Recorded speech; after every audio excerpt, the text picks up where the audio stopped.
Hello, and welcome to the West Branch Kitchen for Flavor Bytes. My name is Kendra, and today we'll be showing you how to make some delicious and easy sauces and gravies perfect for the holiday season. In this video, we'll show you how to make a quick cranberry and apple sauce, a basic white gravy, and a basic brown gravy. So let's go ahead and get started. This cranberry sauce is incredibly simple to make, it's very quick, and it tastes way better than the stuff you get in the cans at the store. So we're going to pour our sugar into our pan, add our water on top of that, and then add our cinnamon and salt. Give that a quick stir and let it come to a boil. And we want to make sure that our sugar dissolves completely. You want to stir it occasionally because you don't want your sugar to burn on the bottom of the pan. Otherwise it's going to make your entire sauce taste burnt, and no one wants that. Now that it's boiling, we are going to add our cranberries and our apples and just give everything a good stir and let it cook together for 10 to 15 minutes. We still want to stir occasionally just because, again, we don't want what's now our syrup mixture to burn on the bottom. Simmer this together until the berries start to pop and expand. So our sauce is nice and thick. I'm gonna go ahead and turn off the heat on our stove. We're going to move the whole pan from the heat and we're gonna let it come to room temperature and cool down. It will continue to thicken as it cools. If you wanna put it into a bowl to cool, if you need the pan for something else, that's totally fine. You can go ahead and do that. But it smells and looks amazing. Making white gravy is incredibly easy. You're just making a roux with whatever fat you happen to have in your pan, and then adding some milk or some other liquid. Usually for white gravy, it's a dairy-like milk. So today, we are going to use about 2 tablespoons worth of butter, 2 tablespoons worth of flour, roughly 2 cups of milk that you'll drizzle in kind of slowly, and some salt and pepper for seasonings. If you have like sausage grease or bacon grease in your pan, any kind of chicken fat, you can use that instead of the butter. Gravies are all about using the drippings that are already in the pan. So if you don't already have your fat in your pan, you're gonna go ahead and add that now. As I just said, we are using butter today, about 2 tablespoons. So we're gonna put that into our pan and just let it melt. You don't want your fat to burn in your pan, so be sure you're watching the temperature. And if you're adding it fresh to the pan, make sure you're moving it around. Bacon grease makes for a really delicious gravy, as does sausage fat. So if you're making biscuits and gravy, just strain off your sausage and then use the remainder of the fat that's in the pan. All right, so once those are melted, you're gonna add your flour and immediately start stirring that around and incorporating it into the butter or the grease, whatever fat you're using. It's going to look chunky, and that's fine. You want it to look chunky.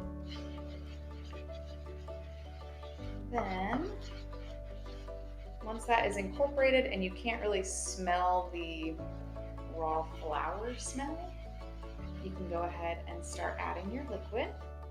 The great thing about gravies is that you can add things as you go. So if you start adding your liquid and it cooks for a little bit and you think it's a little bit too thin, you can add some more flour. If you think it's a bit too thick, you can add some more liquid or some more butter or fat. You do want to start adding your liquid kind of slowly though.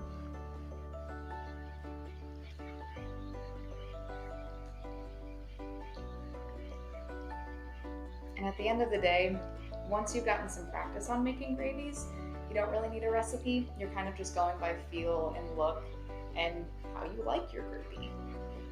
So if you like it to be a bit thicker or a bit chunkier or a little bit more runny, it's all up to you. Gravies are customizable and easy.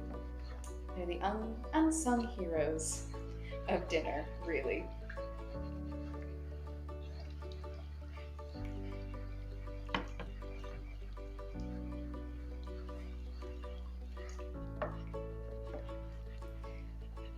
As you add your liquid, make sure you get all portions of the pan, so scrape around every area, just because sometimes the roux can stick to the bottom And if you don't get that incorporated, your sauce isn't going to thicken up as much as you would like it to.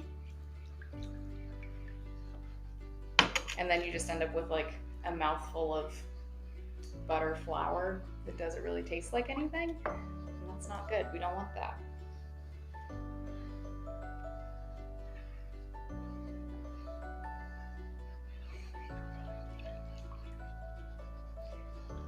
You can add your seasonings at any point. I'm going to go ahead and add just a few pinches of salt and pepper now.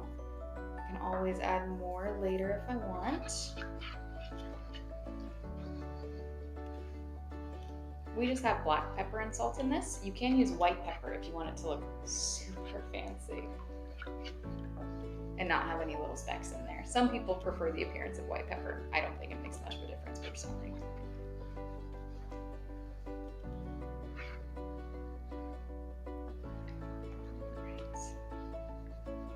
So I'm going to leave this for now and let it go ahead and start to simmer and thicken up a little bit. You don't want to leave it for too long because you don't want it to burn, but you don't want to mess with it too much because then it will never thicken. So as you can see, as I drag my spoon across the pan, the gravy kind of separates. That's a good sign. It's getting thick, it's coming together. That's what we want to see. You can also do it by basically putting some on the back of the spoon. It's going to be really hot, so be careful when you do this, and making a line with your finger as a good sign of how well your gravy is coming together. So with that, I'm going to go ahead and turn off the heat because it's about at the consistency that I like my gravy. It might start to boil a little bit. That's okay. If you think it starts to get too thick as it's cooling down, you can add more liquid, and actually I'm going to do that right now. Just a touch more, because I don't like a super thick gravy.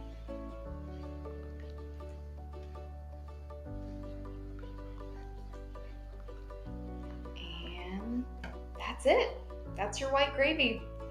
Super easy, very quick, and a wonderful addition to meals. Tastes delicious on chicken, tastes delicious on pork, tastes delicious on vegetables, mashed potatoes, mushrooms, all kinds of things. So just like with our white gravy, our brown gravy is very, very simple and very, very quick. We're going to make a roux with 2 tablespoons of butter and flour, but instead of adding milk, we're going to add some broth. You can use beef broth, chicken broth, vegetable broth, any kind that you like. Traditionally, it is beef-based, but as I said, you can make gravy however you want to make it. So we'll go ahead and add our butter and let that melt into our pan.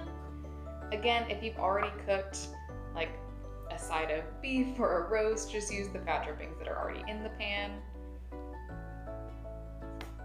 Beauty of gravies, you can make them whatever you want. I've even seen vegan brown gravies that use vegan substitute meat and like a vegetable, or even better, a mushroom-based broth that has a lot of umami and earthy flavors to it. I've not tried to make that one yet, but it's on my list of to be made. All right, butter is melted. In goes our flour. Mix that well. Okay, everything is incorporated, so we're going to start adding our liquid a bit at a time, giving it a good stir.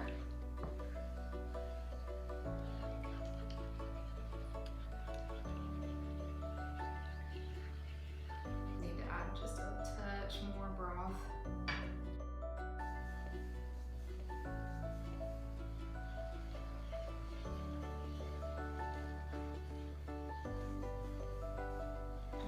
This is reducing nicely. Just like with our white gravy, if I drag my spoon across the pan, it leaves a bit of a line. That is what we want to see. And just like with our white gravy, it's going to continue to thicken as it cools. It smells so good. It smells so good. All right, we are going to go ahead and turn the heat off and set this aside to cool. And then it's ready to top whatever you want it to top.